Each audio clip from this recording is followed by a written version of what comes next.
Hey guys, this is Anita. Welcome back to my channel. Today's video is going to be my review of the Farseer trilogy by Robin Hobb. Farseer trilogy is the first sub-series in the realm of Elderlings world. There are total 5 sub-series, 4 trilogies and 1 quartet, total 16 books. Farseer is the first one. It has 3 books: Assassin's Apprentice, Royal Assassin and Assassin's Quest. You can see that size of the book increases the more we go into the series, but it's totally worth it. I went into this series without knowing anything, so I'll not give any details. I'll just give you summary in couple of lines, then I'll get into what I like and what I don't like. It will be completely spoiler free. The story begins with Fitz's grandfather bringing Fitz to one of the royal outposts and hands him over to the guards, saying that the boy is one of Princess Bastard, and leaves him there. Fitz was a 6-year-old boy then. We follow Fitz from there, how his existence changes the future of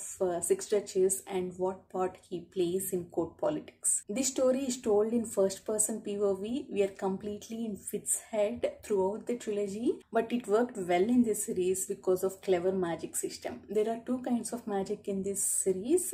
The first one is wit, ability to bond with animals and communicate with them. This is seen as a bad magic. People are scared of this magic, and there is a chance that you will get killed if people realize that you have wit magic. The next one is called skill. It's almost like mind control, ability to communicate with people through mind, and if you are powerful enough, ability to control people. Almost everyone in Farseer family has this ability.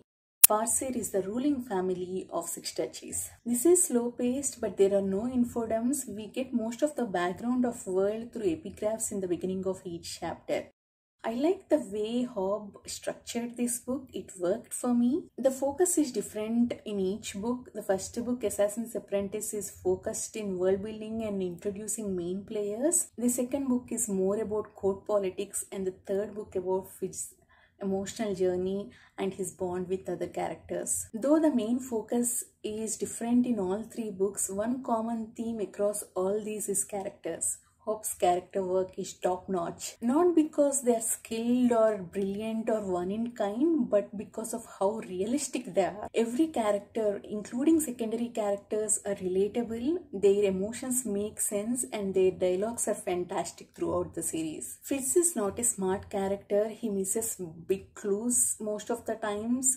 He doesn't pick on things until things happen. It is annoying sometimes, but in my opinion, making Fitz dumb is one of the smartest narrative decisions, because that gave Hobb scope to develop other characters. Though we spend all our time in Fitz's head, we get to see all other characters' thoughts because of who Fitz is, because he relies on other characters, be it his mentor Chade or his uncle Verity or Lady Patience or Ketrigan or his guardian Burridge or his friend Fool or Night Eyes. All these characters play a role in shaping Fitz. Fitz's bond with them is one of the best and beautiful things of this series. Every decision they make makes total sense. We may not agree with them sometimes, but we understand them. Even small characters. For example, there is this character in Assassin's Quest. We see that person only in couple of scenes. We hate that person, but when we think in that person's perspective, we understand why she made that choice. She may have caused problems to our main character,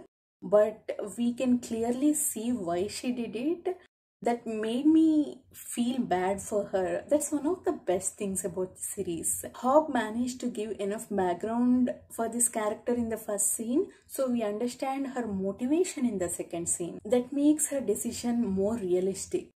It may be slow-paced, but every scene, every dialogue is there for a reason. Another thing that sets this apart from other books is Hobb's writing of animal companions. Fitz was raised in a stable among dogs and horses, so we see their day-to-day life. We see how loyal they are to Fitz and Burridge. I am not a pet person, but reading Assassin's Apprentice made me feel like I want a dog for the first time in my life. I absolutely love dogs in this book. Hobb humanizes them. We can clearly see that she has strong relationship with animals in her life. We see them from puppies, they grow up along with Fitz, so we kind of get attached to them along with Fitz. And there is Night Eyes. Night Eyes is introduced in book 2 Royal Assassin, and his character development in Assassin's Quest is perfection. Initially, Night Eyes wants Fitz to leave everything and run away with him, but later the way Night Eyes understands that Fitz can't be who Night Eyes was and Night Eyes can't be a human, and his realization that they have to be themselves is just beautiful. It was handled exceptionally well. I did not know much about this series before picking it up. I just knew main character name and I just knew this is first person POV. I heard many people love Life Ship Traders and Tawnyman trilogy. Those are second and third sub-series in the realm of Elderlings world. Many people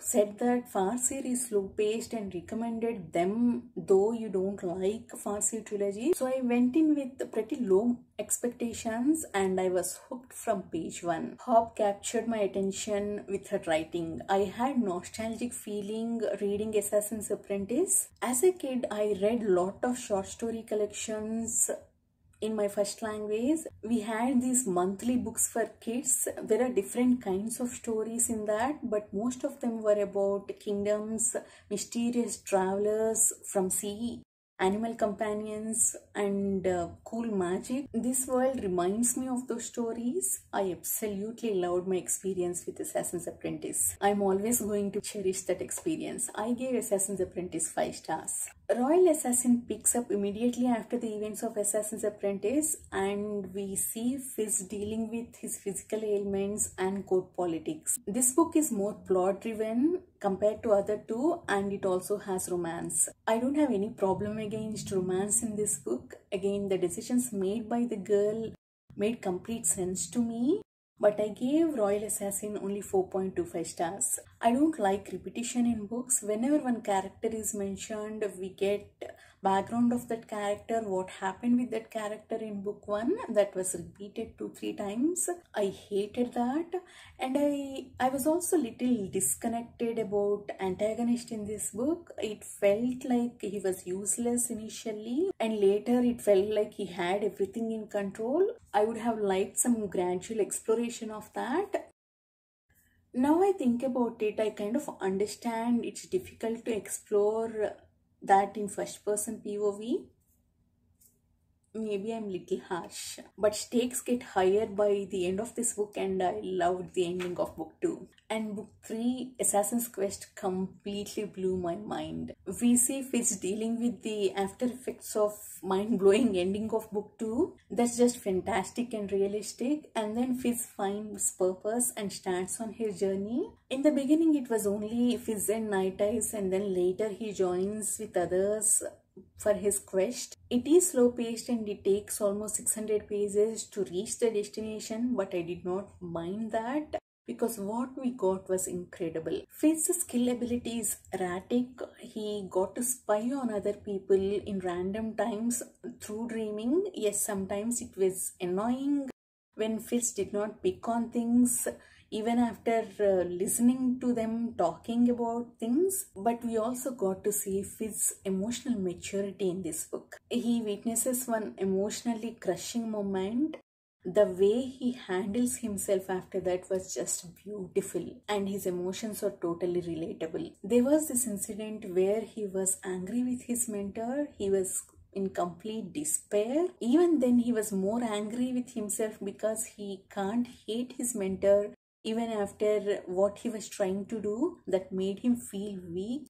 I instantly connected to Fitz at that moment. I felt that way many times. And I really liked the way Fitz looked at things in this book. When he was traveling in Tradeford, after looking at the prosperity of Tradeford, Fitz tried to understand Regal's nature and what made him the way he was. And the quest they have undertook in this book, it may have taken long time to reach the destination, but I absolutely enjoyed the companionship and dialogues. Night Eyes was just brilliant, and I enjoyed Kettle's role, and I loved full. It reminded me of the journey in Fellowship of the Ring. I understand this book is not as epic as Lord of the Rings, but it kind of reminded me of that. I don't need continuous action scenes to enjoy a book. I enjoy even dull moments when they're executed well with realistic characters and relatable dialogues. Though this book is more about Frith's journey, we get to see other characters through epigraphs. They worked well in this book. I liked knowing about what they were doing during this time. We did not get much background about the world or magic, but this series is just the beginning. I'm hoping we get to know more in Lifeship Traders, Tonyman trilogy and Rainwild series. I'm looking forward to reading them. Overall, everything in this series worked for me. World, writing, characters, plot. If you're planning to pick it up, be prepared for slow pacing. It is slow paced, especially Assassin's Quest, but we get good character interactions. We are starting Lifeship trilogy in May. Same as Farseer trilogy, we will read one book per month and have live shows every month. We had some awesome discussions of Farsi trilogy books. I will link all those live shows links in the description below. I'll also link Greg's Discord in the description below. That's where we are discussing these books. Let me know if you want to join our pack and read along with us. Thank you for watching. See you in the next video. Bye bye.